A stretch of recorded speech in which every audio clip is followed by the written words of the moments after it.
Welcome back to our program. I'm your host, Raymond Wu. We're continuing our conversation in this segment with Mrs. Andrea Wu, the new president of the American Chamber in Taipei. Andrea, if I say that the year 2008 certainly has been a very difficult year for businesses around the world, Taiwan included, not only for foreign corporations, for local ones as well. It's a good thing that we are now opening up to cross-strait relations, and certainly leads into a lot of potential opportunities for Taiwan companies and also for foreign companies as well. But how do you think the current ongoing financial turmoil is impacting the American businesses that are operating in Taiwan? Has there been some serious concern about pulling back or even withdrawal from the Taiwan market? Well, we haven't done any survey about that, but mostly what we hear from our members, definitely this year is very, very difficult. Yes. It's hurting several industries such as retail, financial services, and also automobile. Yes. But so far, I think mostly it's freeze the hiring or suspending some of the new projects. I think if, we haven't heard, too many layoffs, but definitely nobody's leaving Taiwan market yet. Okay. And on the contrary, Chamber is still getting our membership still slowly growing. So that's really good. But definitely, if this challenge persists and lasts much longer, then I think we will see more drastic changes. Of course, like I said, this has been a very tough year for everybody.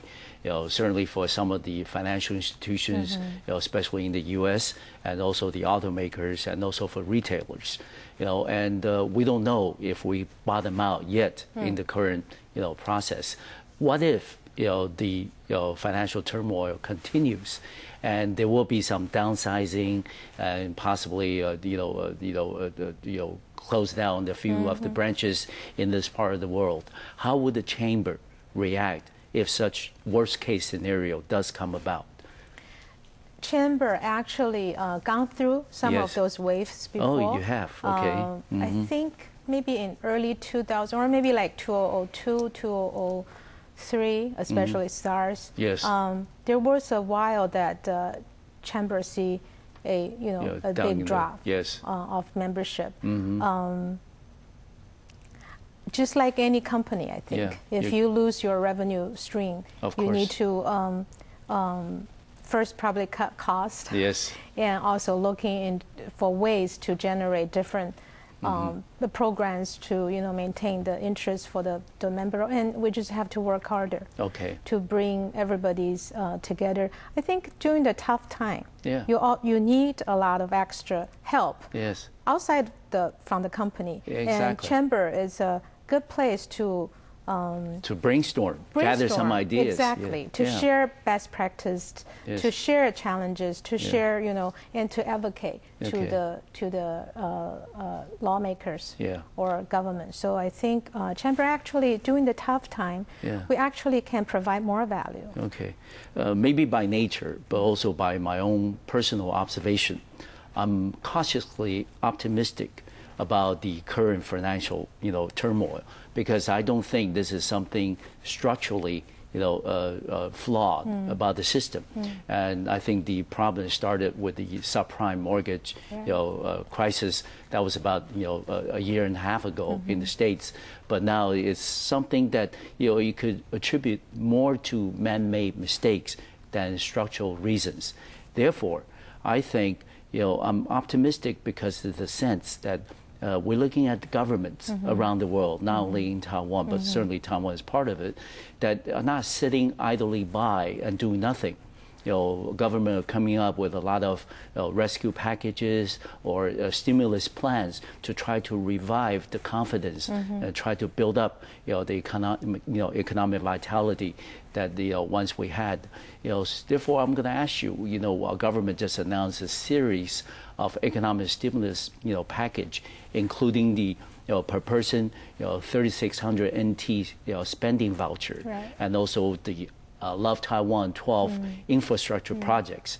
Do you think some of these, or all of these, would that help not only the American companies here, but other foreign companies operating in Taiwan? Would that provide the needed stimulus or impetus to try to keep those companies remain stationed in this market?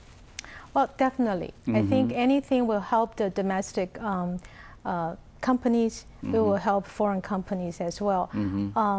Particularly this I-Taiwan project, the 12 I-Taiwan project. Like I mentioned earlier, Taiwan signing up into the GPA, definitely it's a big plus. And also all those infrastructure projects around the island. AmCham's members believe that we can definitely contribute to those infrastructures, offer the best international standard technologies, human resources, and the specialties and experience. As a matter of fact, today at the luncheon, we had a luncheon today. Taoyuan County Magistrate. Taoyuan County. Actually, the magistrate couldn't come today. It's the the director of urban planning, Dr. Lee. He came to share the updates of the aviation Taoyuan, city. Aerotropolis project, and it's very, very exciting. Even though it's a long way to go. Yes, it's still sitting in the legislature right now. That's right. Well, I think it's probably going to come out by the end of this session, which is January. Well, that's optimistic. Yes. But then there's a master planning, But still, there's a lot of other projects we understand, like the bridges, the road, the highway.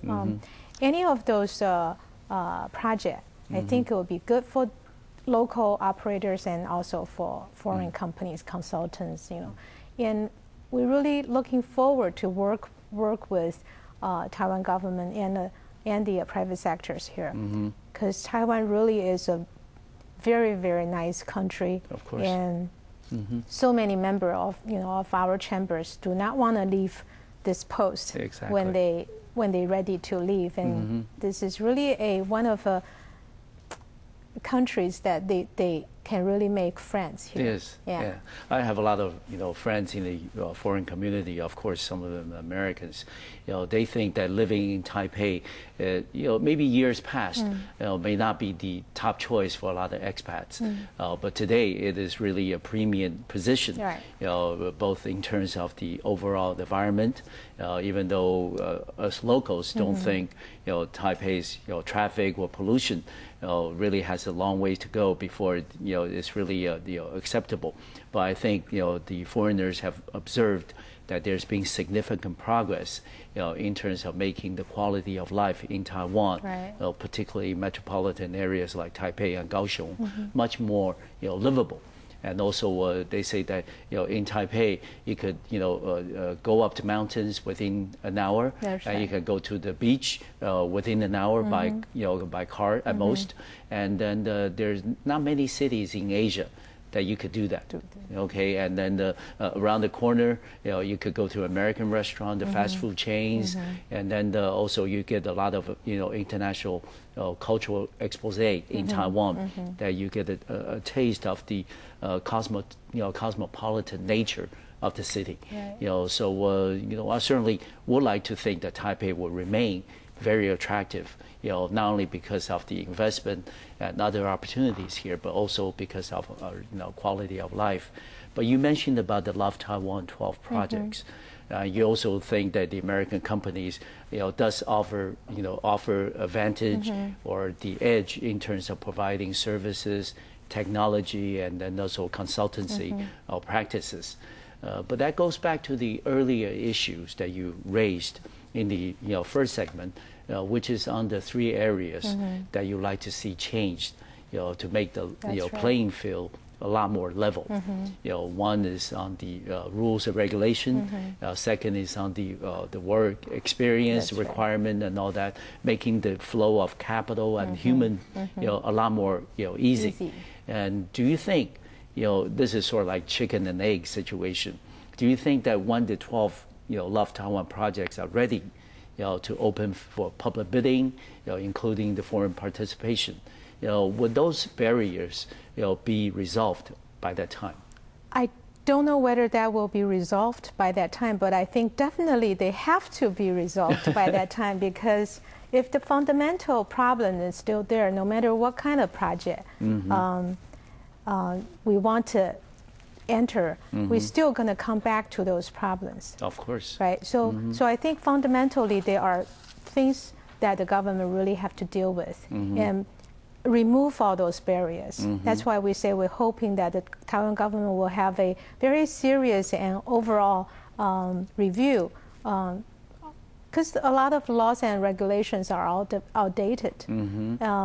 We need to be more internationally in tune. Exactly. But in addition, Andrea, to the stimulus package, to the infrastructure projects, what are the things that you think you will make recommendations to our government here that will help the foreign businesses and corporations in Taiwan, weather through the current, financial storm?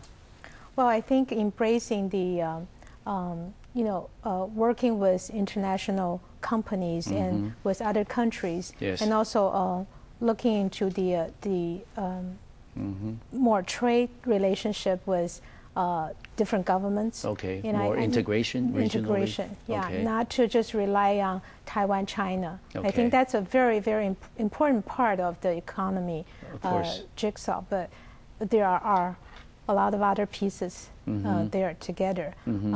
So we're hoping that, Taiwan can continue working with the international players and not to isolate or marginalize yourself. Do you think that the American companies or American government can play a role in terms of regional integration quickly?